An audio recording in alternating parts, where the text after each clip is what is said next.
Tribe terrorist organisation करार दे दिया है। अब इसकी क्या लीगल रेमिफिकेशंस हैं और इसका क्या ग्रेविटी है वो हमारी सादा लॉ आवाम को नहीं पता, जिसकी वजह से ये बैंड टेररिस्ट आउटफिट्स जो होती हैं वो इनकी मासूमियत का फ़ायदा उठाती हैं। फॉर एग्जांपल जो प्रोस्क्राइब टेररिस्ट ऑर्गेनाइजेशन इसको कहा है, ये कोई पॉलिटिकल रेटरिक नहीं है, सियासी बयान नहीं है, इसकी अपनी एक लीगल वैल्यू है। पाकिस्तान का एंटी टेररिज्म एक्ट जो है उसका सेक्शन 11 बी के मुताबिक आप फर्स्ट स्केड्यूल जब किसी को कर देते हैं तो एक लीगल फ्रेमवर्क है जो इस टेररिस्ट ऑर्गेनाइजेशन के साथ ताल्लुक रखने वाले लोगों पे ऑटोमेटिकली जो है वो लागू हो जाता है।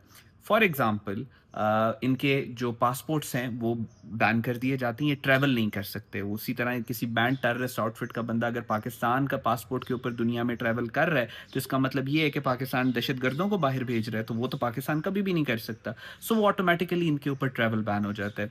असलहा लाइसेंस इनके कैंसिल हो जाते हैं। स्कूल्स में इनको जो यूनिवर्सिटीज़ हैं उसमें इनको एडमिशन नहीं मिलता। अगर यूनिवर्सिटीज़ में पढ़ रहे होते हैं तो आगे इनको जॉब्स नहीं मिलती। सरकारी नौकरियों से इनको निकाल दिया जाता है और इनके अकाउंट्स को फ्रीज कर दिया जाता है। ये सारा एक ये ऑटोमेटिकली इसके साथ ये लिंक्ड है एटीए के साथ।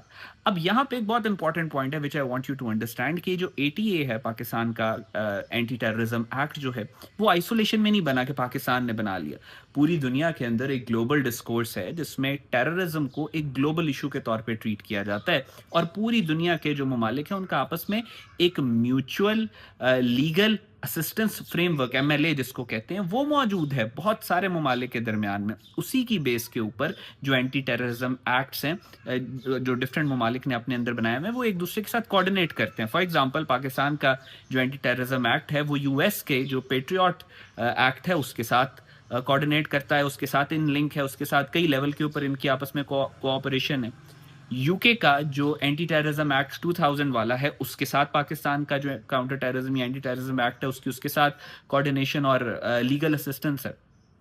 तो होता ये है कि मिसाल के तौर पे इस जो ये बैंड टेररिस्ट आउटफिट है, जब पाकिस्तान की नेक्टा या इंटीरियर मिनिस्ट्री जो है वो इसको बैंड कहती है और अपने स्टेटस को अपडेट करती है तो ऑटोमेटिकली जो पाकिस्तान की फाइनेंशियल मॉनिटरिंग यूनिट है उसके अंदर ये चली जाती है। अब इसमें कोई ह्यूमन इन्वॉल्व नहीं होता, ये सिस्टम है, ये डेटा है, ये डेटा बेस है जिसके थ्रू ऑटोमेटिकली चली जाती है। अब वो जो एफएमयू है पाकिस्तान का वो डायरेक्टली कनेक्टेड है गो एएमएल के साथ।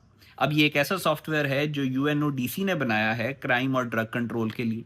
जब इसके अंदर चला जाता है वो सारा जो बैंड टेररिस्ट आउटफिट होती है प्रोस्क्राइब्ड उसका डेटा चला जाता है। अब ये जो गो एएमएल है बिकॉज ये यूएन के साथ कनेक्टेड है तो ऑटोमेटिकली ग्लोबल कंप्लायंस एग्रीगेटर्स जो हैं जिसमें थॉमस रॉयटर्स शामिल है या लेक्सस नेक्सस शामिल है ये उनमें चले जाते हैं और न्यूयॉर्क के, फ्रैंकफर्ट के, लंदन के, यूरोप के, अमेरिका, यूएस, हर जगह के जो बैंक्स हैं वो automatically in global compliance aggregator से अपना डेटा लेते हैं ट्रांजैक्शंस को देखने के लिए कि कहां पे जा रही हैं। और फिर जब कोई भी सस्पिशियस ट्रांजैक्शन आती है जो आप इस टेररिस्ट आउटफिट के अकाउंट में करवा रहे हैं तो ऑटोमेटिकली जो आपकी सस्पिशियस ट्रांजैक्शन एसटीपी जो है वो ट्रिगर हो जाती है। इसमें कोई हुकूमत इन्वॉल्व नहीं होती, कोई गवर्नमेंट इंडिविजुअल इन्वॉल्व नहीं होती, ये स्क्रीन है जो आपको दिख रही है। This is the reality of digital transaction.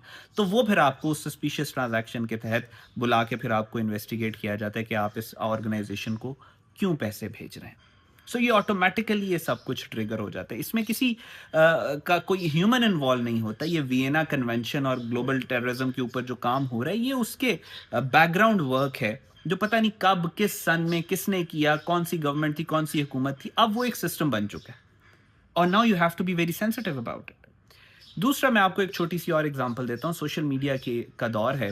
Social media पे इस टेररिस्ट ऑर्गेनाइजेशन को सपोर्ट करने की क्या रेमिफिकेशंस है। मिसाल के तौर पे यहाँ लाहौर का एक बहुत बड़ा चैनल था फेसबुक का, उसके मिलियंस में फॉलोअर्स से, एस्टेब्लिश चैनल था, एक न्यूज़ चैनल था उसका। उन्होंने टीएलपी से रिलेटेड कोई वीडियोस पुरानी लगाई हुई थी, उसमें टीएलपी के जो लीडर थे उसको एज अ पॉलिटिशियन उन्होंने उस तरीके से प्रेजेंट किया हुआ था। अब पाकिस्तान ने उसको प्रोस्क्राइब्ड ऑर्गेनाइजेशन कह दिया टीएलपी को, तो ऑटोमेटिकली जब फेसबुक के डेटाबेस में उसका स्टेटस अपडेट हुआ तो फेसबुक का जो एल्गोरिदम है उसने देखा कि ये न्यूज़ चैनल इसके लीडर को, एक बैंड टेररिस्ट आउटफिट के लीडर को एज अ पॉलिटिशियन ट्रीट कर रहा है। बेशक वो पास्ट में कर रहा था, उस वक्त पाकिस्तान ने उसको प्रोस्क्राइब्ड नहीं कहा था, उसके बावजूद Facebook took down that channel, the entire channel was gone. Millions of followers, millions of dollars worth of जो रेवेन्यू वो जनरेट कर रहा था, गॉन। सो ये एक सिस्टम है, एक एल्गोरिदम है, एक डेटाबेस है इंटरनेशनली कि जिसके साथ उसको इन सिंक और इन लाइन किया जाता है।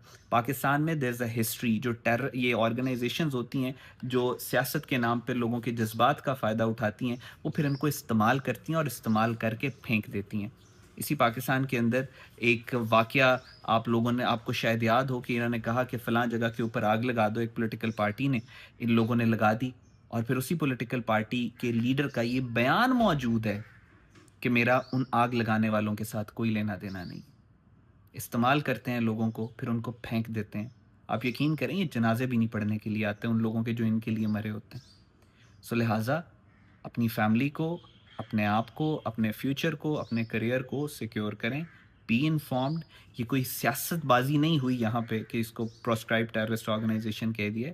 It has a legal grounding, और वो सिर्फ पाकिस्तान से रिलेटेड नहीं है, वो ग्लोबल है। सो बी वेरी केयरफुल कि आप पैसे किसको भेज रहे हैं, आप सोशल मीडिया पे किसको सपोर्ट कर रहे हैं।